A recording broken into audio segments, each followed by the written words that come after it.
Well, crikey. Hey? We have invested all of the money that we've earned through podcasting in the first 13 episodes into a new studio. The money is obviously. Now, the question is, did we rent out a new studio in a trendy part of Knightsbridge, probably, or did we build it ourselves? Well, let's leave the viewers, listeners to decide. You can decide. Today's episode is sponsored by Baffled, who provided our lunch for a small fee. Yeah, not that big. I mean, it was a fee. It wasn't free. It was 100% of the cost. It was definitely needed after some fairly hot and heavy work. And then we started building the studio. Yeah. I thought we did well. Cheers. Here's to that. Boom. Cheers. 3.0, baby. Let us know what you think about the changes. Obviously, we've invested in microphones. Now we've invested in a new studio. There's going to be more changes to the backdrop to make it a bit more dynamic. Keep your eyes peeled. Yeah, maybe some more coloured lighting, things like that. Props. Just let us know what you think, guys. We're trying to make a run of this, so... Well, and also I feel like we're either side of a table style podcast now, so we probably need to just talk about like elk hunting and DMT and aliens.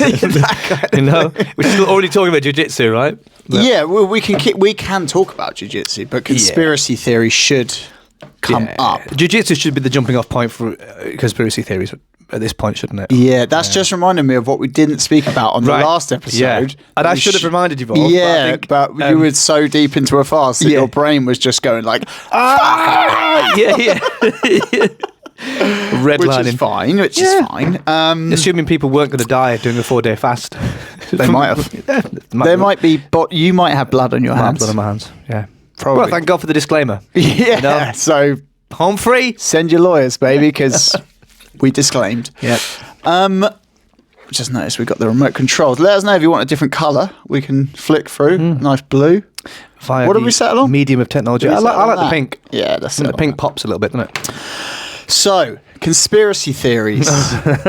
Jiu-jitsu based conspiracy theories. There's a chap called Evandro Grateful. That's his handle.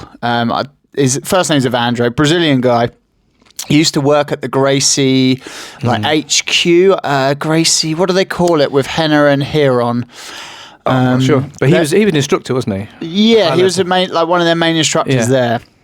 And basically, recently he like did a whole thing about like burning his black belt and how like jiu-jitsu's a lie and like it's all like a cult and it was all the thing is it was all a bit like weird because then he'd get you to click on a link and you had to like go through like a paywall to like learn about why it was, and it was all like a bit weird. Like I was like, what? I didn't really understand it. Anyway, he put out this like free like sort of Zoom call that he did with like all his followers or whatever. And it was about how like he felt that Henna had like put him through these like shame like trials or rituals like that.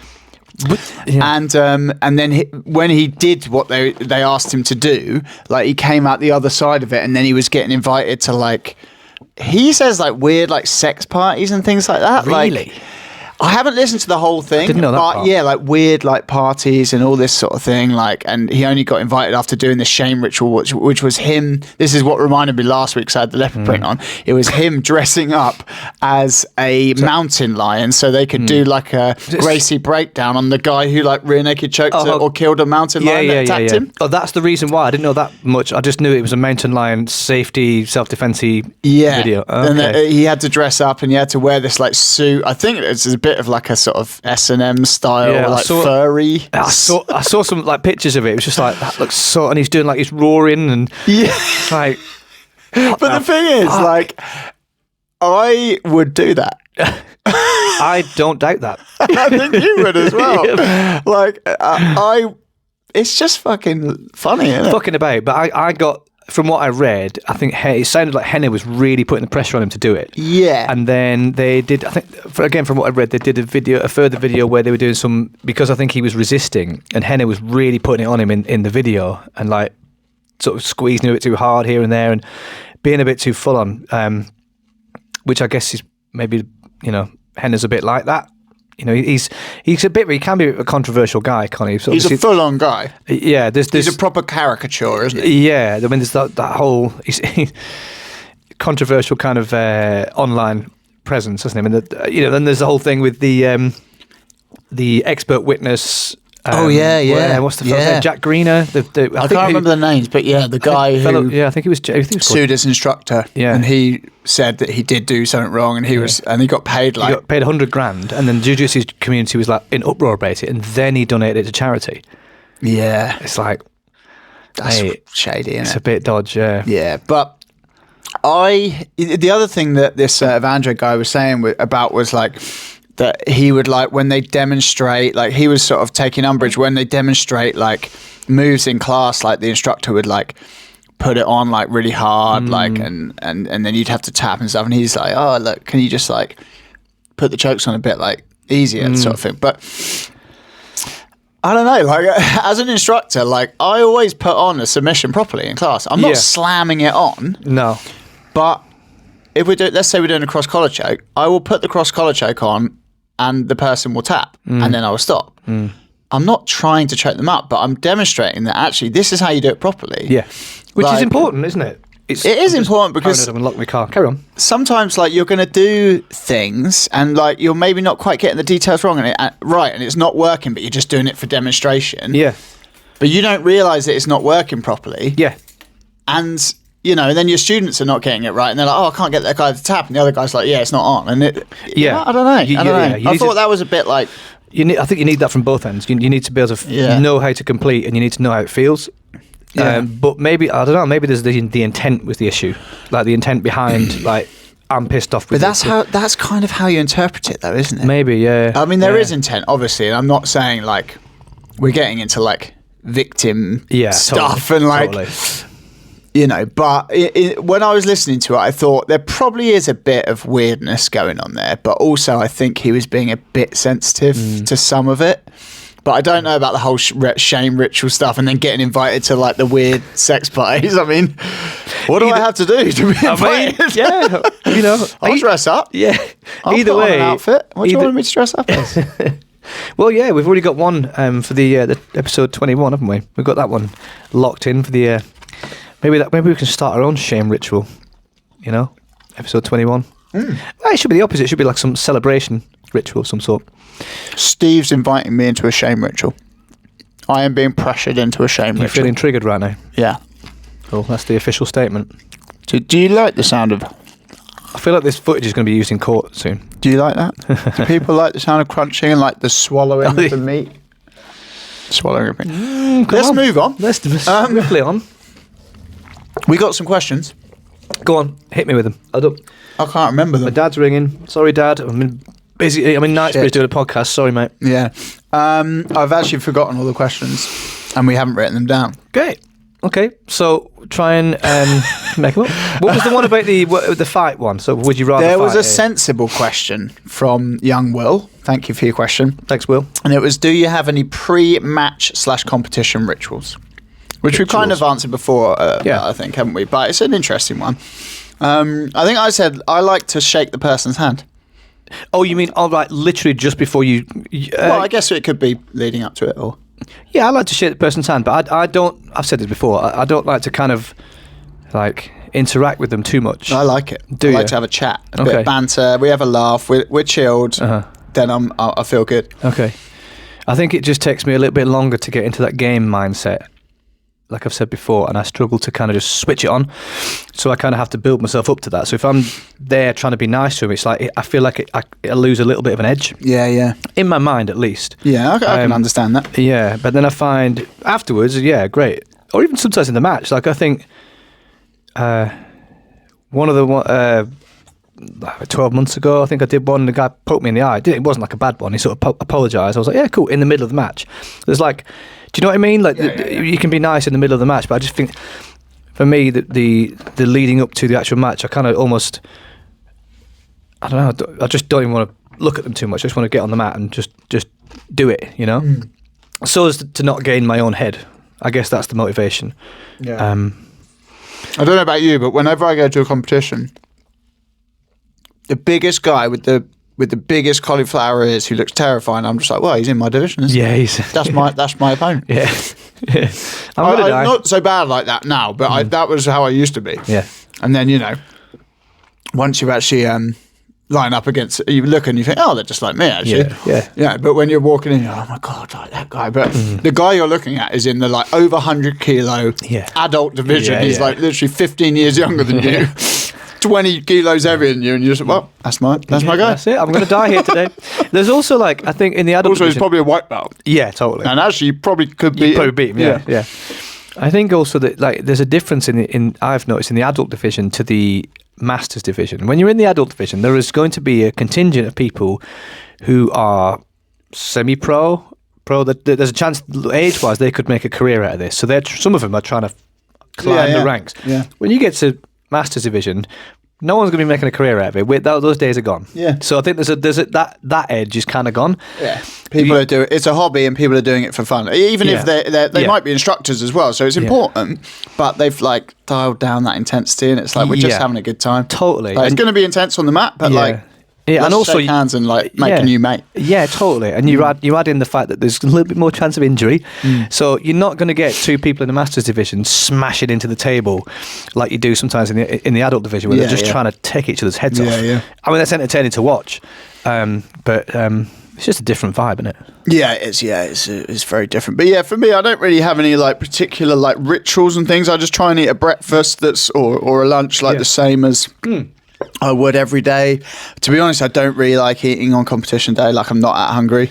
What, like nerves or just? Yeah, like just that sort of like excitement and like that buzz. Like, I'm not that hungry, so I do struggle to eat. But try and eat some like eggs in the morning, and then what I tend to do actually, and this isn't what I normally do, but I get on quite well doing it. Is I tend to buy like sort of porridge bars, flapjacks, things like that, because I find I can eat them. They've got the carbs that I need. I tolerate them quite well, even though I don't eat them all the time. I know that I can. And that is a regular thing that I kind of do on competition day that is different from normal. And just try and stay well hydrated. I don't listen to music. I can't tolerate that. No. I like the idea of it. The music. Yeah, like my kids are like really into AC/DC at the moment. Well done. And like I would like some of those tracks get me buzzed. Yeah. Like, and I think if I was listening to that like before a fight, like I could really get into it. I might try it out like in the next competition. Yeah, meat and potatoes rock. Like, that's the one. Let's go. Like sprint down the stairs. Yeah, man. Like fucking John Cena or whatever. Stone Cold Steve Austin. Totally, But like generally, I'm a bit more relaxed prior to competition. I like to be a bit more relaxed because I want to be like on my best game, which is generally when I'm a bit more relaxed. So. Yeah, it's not really a ritual, but one thing I have started doing in recent years is just glucose tablets. I keep myself really hydrated, but just before when it's like I'm coming up on the board, or maybe like an hour before, just to give myself a little bit of extra boost. Sort of thing. I'm not doing loads, but just like maybe a couple, something like that. Just to snorting them. Yeah, obviously. Yeah, if I can't find any needles, then I'll just snort them. Just to give me a little bit of a because sugar definitely like affects me. I couldn't work out whether someone was dragging a wheelie bin or whether it was a fighter jet going overhead. Could be a fighter jet. I think they're dragging a wheelie bin. Hopefully. If you can't pick that up, there's a lot of rumbling. Maybe they're dragging a fighter jet. They could be.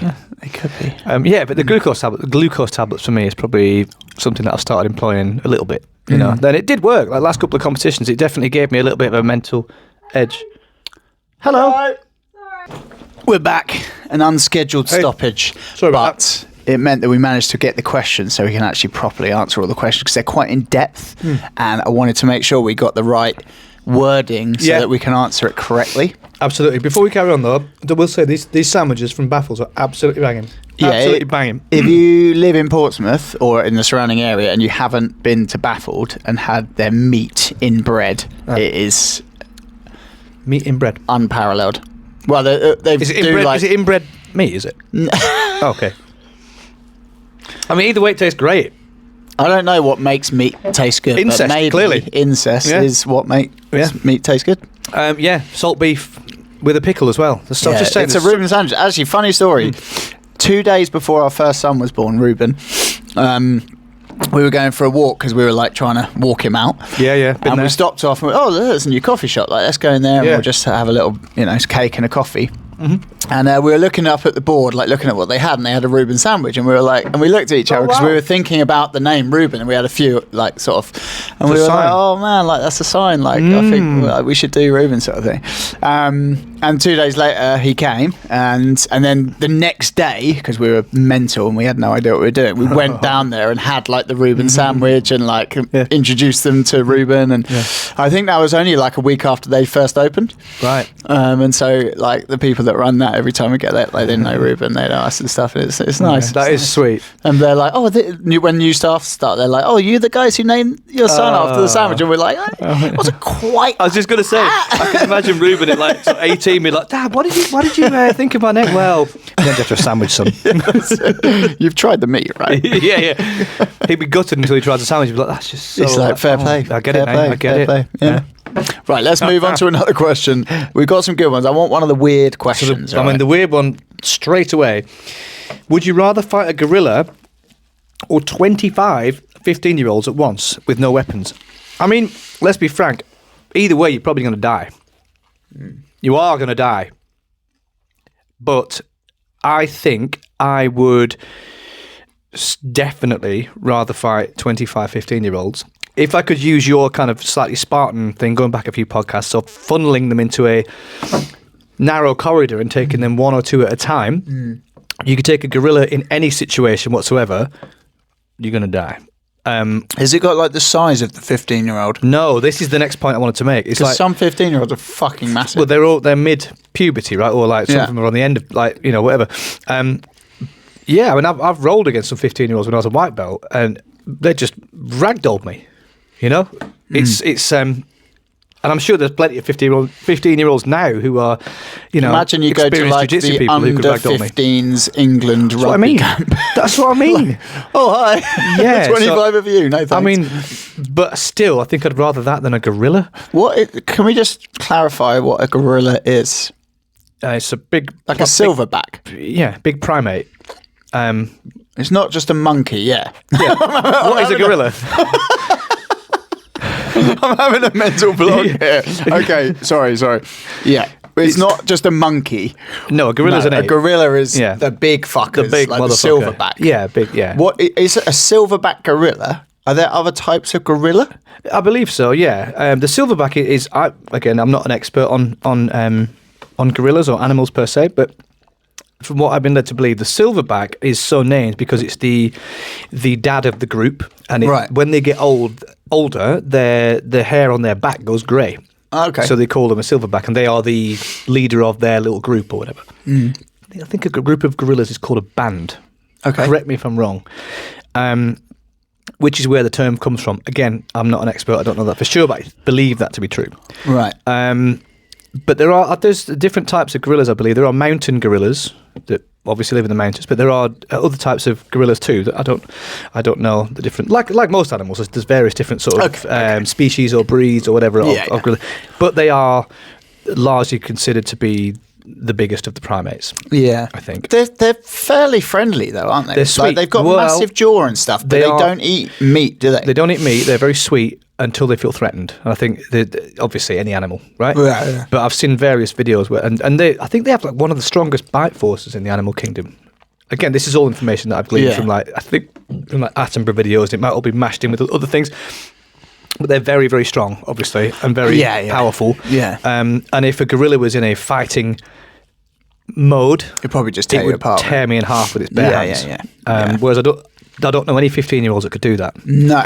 But 25 of them, they could grab an arm each or a leg each, and they could probably, 25. Do you think, let's say 24 because it's an even number, do you think if 12 15-year-olds held on to either arm, let's say it's like a tug of war situation, you had a rope attached to either arm, and you've got 12 on one side, 12 on the other side, that they could tear you in half? 100%. No. You don't think that's true? No way. Why? No way. I don't know. I just think the human body's more resilient than that. I don't think they can generate the power. The force of that, of 12 essentially young men pulling on either side of you. I think they could probably dislocate your shoulder. I don't think they could rip your shoulder off, like your arm off your body. I know. I mean, there are various stories of chimps who are much smaller than gorillas doing that to owners that they are I've heard that, yeah. pulling their Yeah. ripping their feet off and Ripping their cocks off bits of their face, or just their bare hands. I think, and gorillas are Yeah. apparently stronger. So yeah, I mean, a gorilla, I have no doubt Yeah. that it could tear you apart. I just think that- feel like, yeah, but then again, dunno. 25, 15-year-olds, they could probably fuck you up in a different way. They could all stamp on you, or Yeah, that's two sides of that's a whole football game. yeah. It's a lot of people. That's two football sides. 25 people is a lot of people. If you said like 5 15-year-olds, if you know how to fight, and the 15-year-olds, let's assume they don't know how to fight, they're just normal people, they haven't done martial arts, things like that. You've got a good chance. I'm not saying you're definitely going to win, because 5 people's a lot of people. If they can just overwhelm you from all angles and they all come at you at once, it is going to be hard. Like one of them might land like a big blow to the back of your head, like daze you. Like it's going to be tricky. What, you 5 at a time? Yeah, but then you've got that 5 times. No, but that's what I mean. Yeah. I'm saying like 5 is going to be hard. Yeah. 10 is going to be hard. But what I mean is you fight 5 at a time. 25 is like even if they come in waves of 5, it's going to be hard. if they come in waves of 5, by the time you get to the second wave, You're going to be third very wave, tight. you'll be fucked. Yeah. And you're going to have taken a lot of damage. It depends, really, doesn't it? Like, because again, it depends on the mentality of the 15-year-olds. Yeah, you could. Because you might, so 25 are in front of you, you might drop a couple of them, and then the rest of them are thinking like, I don't know if I want this. Like, do you know, that's a really good point. Something that Cole said. You remember we were talking about self-defense, and he said you get a group of lads, you get one of them on the ground, and you manage. This is such a good point. You just go psycho, and you start like shouting, "No, you fucking move! You fucking move!" And you've got one of them. You start. There's a psychology there, isn't there? You start to like. Separate that mob culture, whereas each individual person thinks, well, I don't want to. That guy's mental. I don't want to get involved in that. So you kind of break down that mob culture. That is possibly the only edge you could have. You're not going to have that against a gorilla. No, the gorilla ain't get. The gorilla doesn't give a fuck. Yeah, the gorilla's not anxious. It's not even going to. It's not. No, but it's also not going to understand you. So maybe that you could get the mental edge. But again, could you convince 25 of them that you are that crazy? It's a tough one. I mean, either way, it depends on the 25, doesn't it? Yeah. If you've got like 25 like fucking hardened like lads from inner London, who have got nothing to fucking live for, but like for whatever reason they're trying to like get you. I don't know. Maybe you're wearing a Rolex. Then you're probably going to have to take out quite a few before the others think, oh, I'm not up for that. Whereas if you've got like 25 kids, who are like just weak individuals and you take out one really nasty, the others might just think, fuck that. Yeah. Maybe it's that you'd have to employ the prison mentality. I guess you could assume there's probably like a cross section.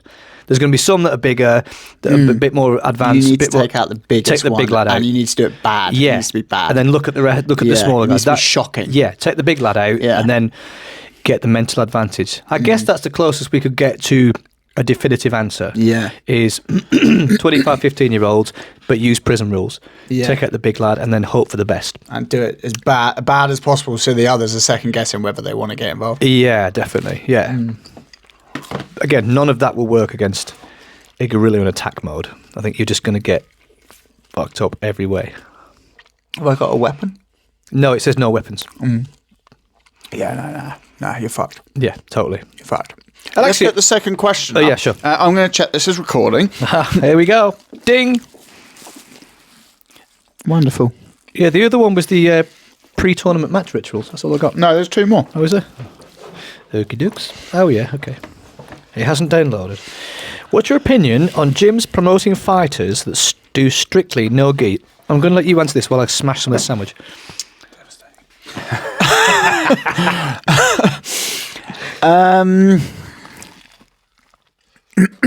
I think ultimately the coach is just going to make the decision that fits in with their values around grappling, jiu-jitsu, martial arts, whatever. Some it depends, doesn't it? Like, so I know I've spoken to some coaches and they like their students to do both, because they feel that gi is a part of jiu-jitsu and the belts are a jiu-jitsu belt ranking. So you should be doing gi as well as no gi, and they'll only grade you if that is the case, and that's fine because that it lies in line with that instructor's values and their kind of ethics, if you like, around coaching. Others will just promote anyone, so it doesn't matter if you're only training no gi, you're only training gi, you're doing both. They just look at you, and if they think you're like performing at a blue belt level, you'll get your blue belt. Yeah. Some people who only kind of do no gi sort of, and they don't teach any gi, they don't do promotions because they're just like, well, why are you getting promoted? Like, it's just grappling. It's just like a sport at that point, more than like a martial art. Like, there's no promotions in wrestling. Yeah. So they kind of view it more like that. Like, there's no right or wrong answer. You know, this is what makes jiu-jitsu so good, I think, personally, is that variability of like how people approach it. And like, as much as you could say that like will hold things back, I think it's actually better because it allows for more like creativity, more freedom of expression. And that is what, like, if you look at just the art of grappling, that is what has set apart jiu-jitsu as or whatever you want to call it, BJJ, jiu-jitsu, Brazilian jiu-jitsu, whatever. Yeah.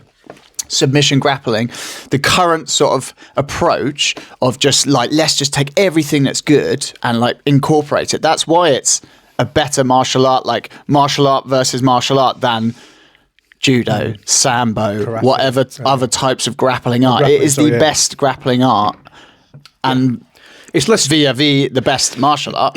Yeah. There is, because of that. So I think, you know, if you just take that kind of as a general ethos and just put that into all areas of like the way that you approach teaching, coaching, community, all that sort of stuff, and have a bit more of a relaxed attitude, and it goes with the way that you want to run things, like, that's probably the best way, isn't it? Yeah, very good advice. It's a very good point. It's just very open-minded, isn't it? It aids the evolution of the sport, the art, doesn't it?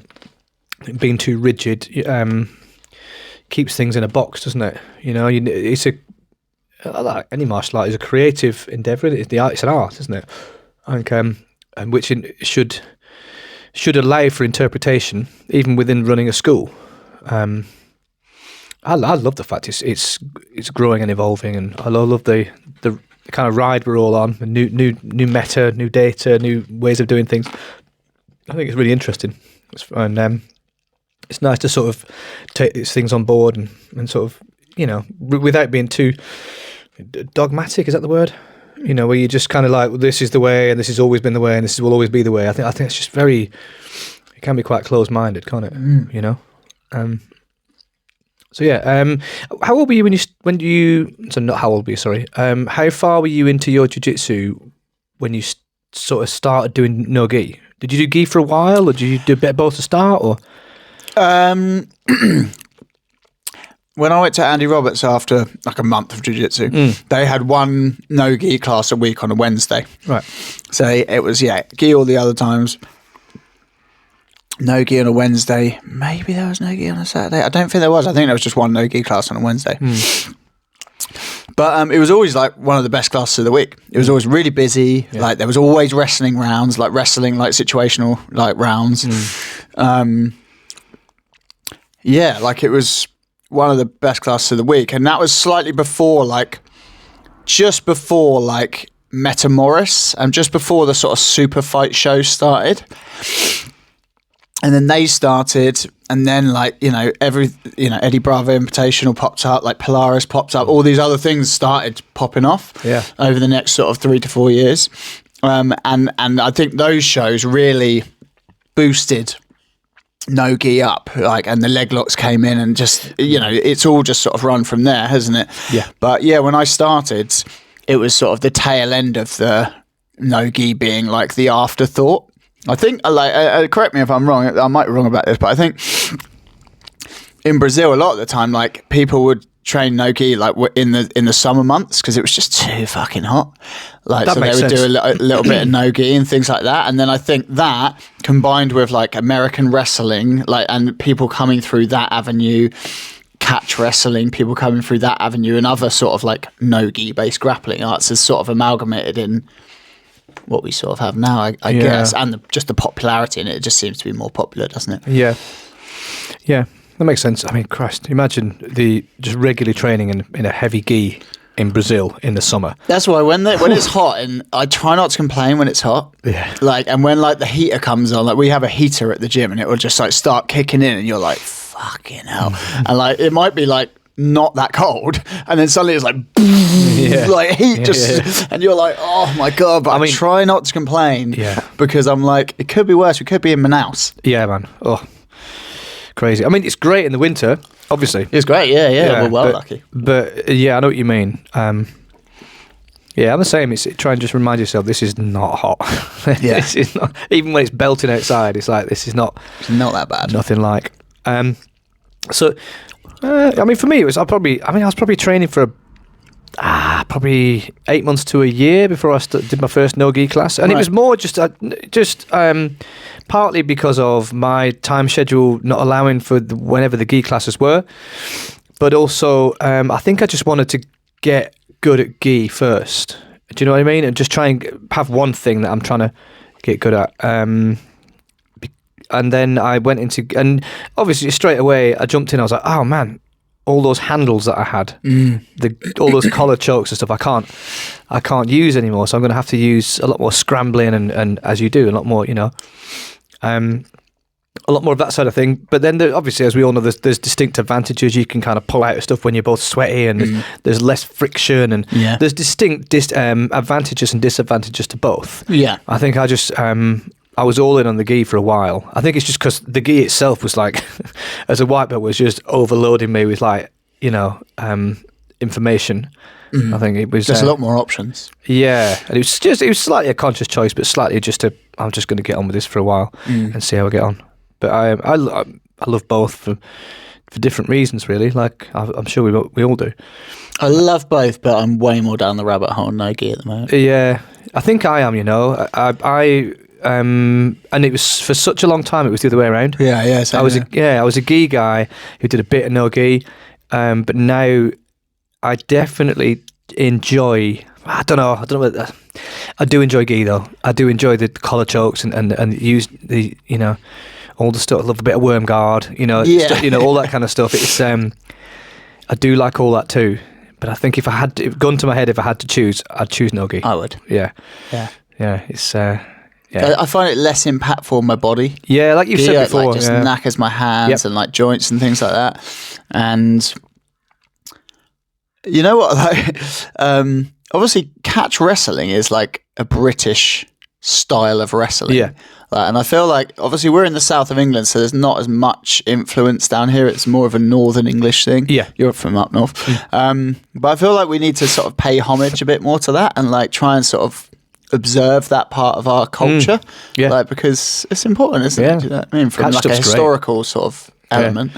Catch is fucking nasty. It's all the nasty stuff, isn't it? It's just like pain compliance. Yeah, love it. Which sometimes is shit, but like sometimes makes you move and react. It does, and actually, I find it rather than being like, oh, that was nasty, it's like, that was cool. There's something in my mind that's like, I need that in my game. That's what I want to like sometimes with the kids when they moan like, oh, this person did that, oh, he hurt me like this. I'm like, I want to flip your mindset to be like, I want to learn. You can use that too. That's it. So like, my son, don't be pissed off about it. Be like, that was cool. Yeah. Like, well, there's a kid we've mentioned before. Obviously, we're not going to mention any kids' names other than our own on the podcast, but there is a particular kid in our cohort that we coach who he's flying, and my son rolls with him a lot, and he's like, oh, he always gets me with his chin, and he digs his chin into my side to try and do stuff. He's like, I hate it. I'm like, that means you can use it. Like when someone does something like that to you, it's like that means you're allowed to do that too. Yeah. That's again, it's pain compliance, but it's getting someone to move when you've got your arms and your legs tied up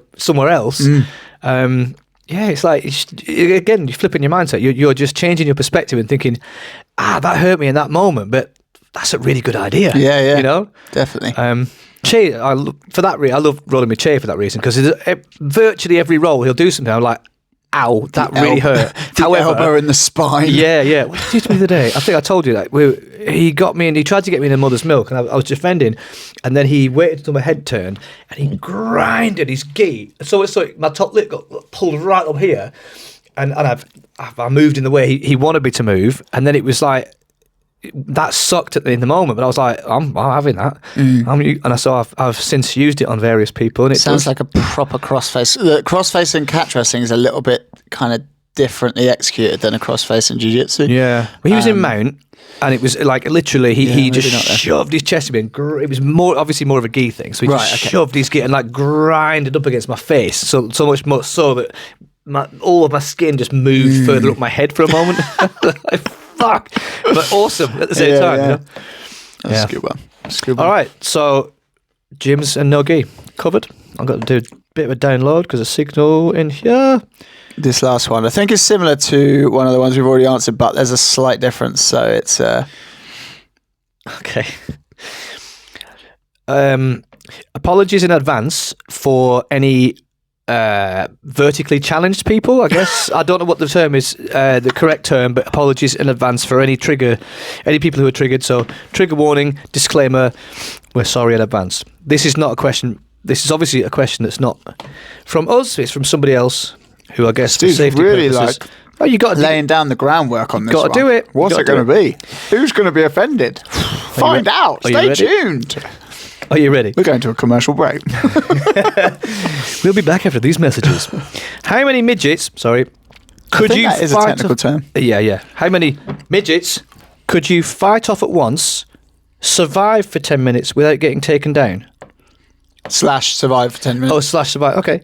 So how many midgets could you fight off at once? / so I guess keep at bay, and they're trying to take you back down. Okay. For 10 minutes. Well, we've all read Gulliver's Travels, so it might not go too well. Midgets. Without getting taken down. The problem is they've actually got, in some ways, they've got an advantage because they've already changed levels. Yeah, but the wrestling, the rule, you want to keep your eyes where their eyes are. Yeah, but then they've only got one level. They're already down at one. They can't change up. Yeah. So if you've got a fairly decent kind of teep kick or a knee. Okay, we're full fighting, not just grappling. You could literally be playing whack-a-mole. Yeah, a teep kick would keep them at bay, wouldn't it? I mean, just bang, bang, bang. I mean, but then again, if you're getting swarmed, you might get a few of them. I mean, like it's if you send in like the thick ones at first, so you don't like they can take a hit. We're getting cancelled. They can take a hit. Whereas the more skilled ones are in the second wave. Yeah. 10 minutes. I mean, is a clock as well. 10 minutes. I would certainly be circling. I would be basically running away to a degree because they wouldn't be able to catch you up. Their legs are too short. I guess that's a good point. You could, again, going back to that, the funneling into a narrow corridor, you could definitely outrun all of them. Yeah. So are they midgets or dwarves? It says midgets. So I'm going to the person who has. I think a midget is a different thing to a dwarf. Isn't I'm not an expert in this at all, but is it right that a midget is a person who is obviously smaller, but everything's in proportion? Yeah, that's my understanding. Yeah, and the dwarf is the person who everything's disproportionate limb length. Warwick Davies. Yes, is a dwarf. Yeah, I think so. Yeah, I don't know if you're allowed to use the term dwarf anymore. But really? Essentially, yeah. Okay. I don't know what I asked someone this the other day. And she's a teacher and pretty hot on this stuff, and I didn't get a good answer. I think it was just small person or something like that. That seems so more patronising offensive as well, doesn't it? Yeah, it just sounds so condescending. Oh, I'm a small person. Like, do you know what I mean? But you are talking down to them.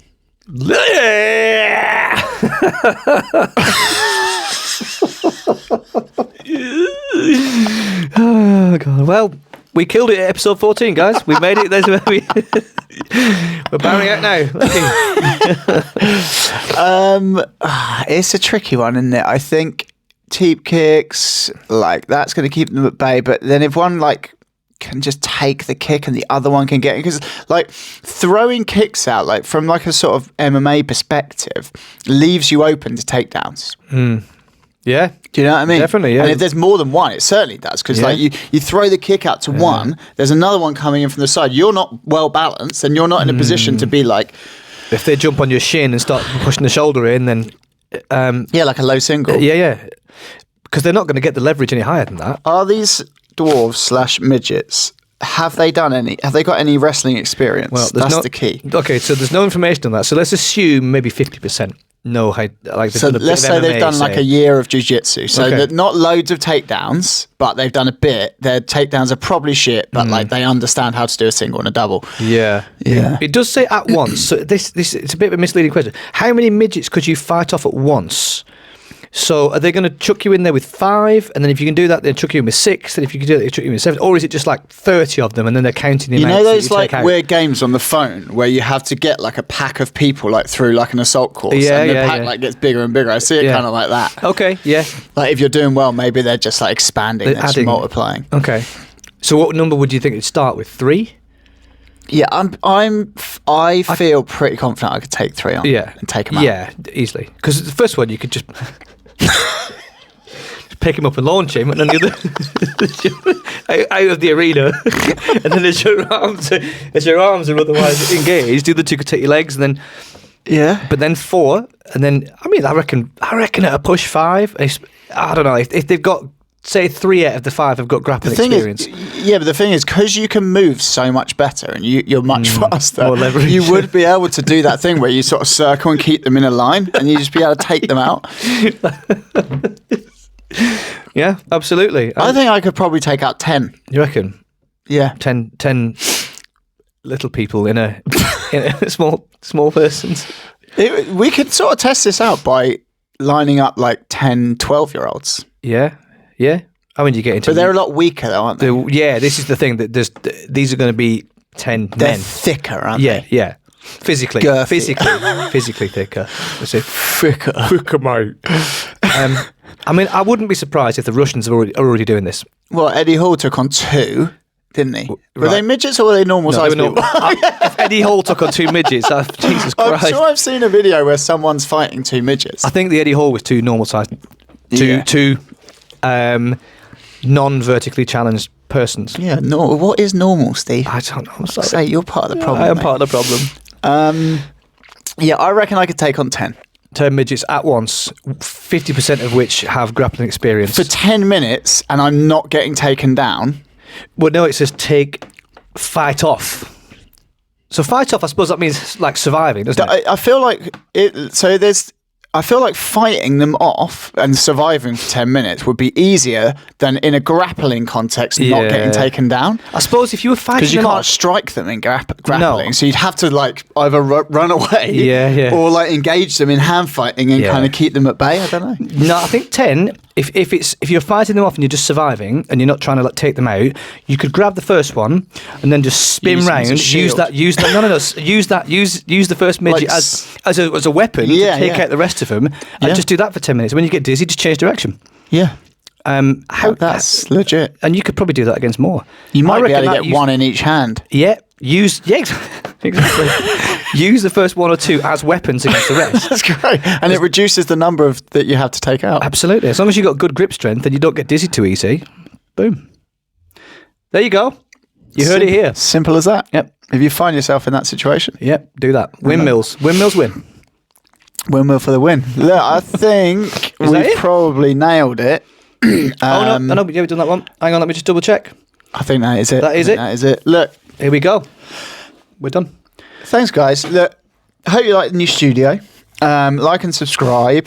Tap my bell. Send us money. Obviously, all the money that you've sent us so far has paid for this brand new studio in Knightsbridge. Yep. So imagine if you keep sending us money, how much this can grow. Yeah. The overheads already are killing us, but exactly. I mean, hopefully next week we've got something special booked in, so keep eyes on the YouTube for that. We're going to be looking. If you want to be on the podcast and you know anything about being a parent, training jiu-jitsu, maybe training kids, things like that, just let us know. Midgets. We might say no, but we might say yes. Well, we could add you to a list. Yeah. There's a long waiting list. You're either going to be at the top of it because we love you, or you'll be at the bottom because we don't. Yeah. So, it's fairly definitive, isn't it? That? Yeah. Thanks to Brilliant. our sponsors, San Yeah. Pellegrino and Baffled. Yeah. We got some What else we cakes got? here. We got some wonderful. Maybe we should go through the backdrop next episode, and we'll explain a bit about the medals and the belts and things like that. Yeah. We'll probably have some new stuff, We're going to be adding to it over time, shelves, things aren't we? like that. Little props. Keep your eyes peeled. Yeah. Yeah, I think that's everything, isn't it? I think I that's think we've it. covered everything. Episode 14's in the bag. We'll see you next time. See you this time, guys.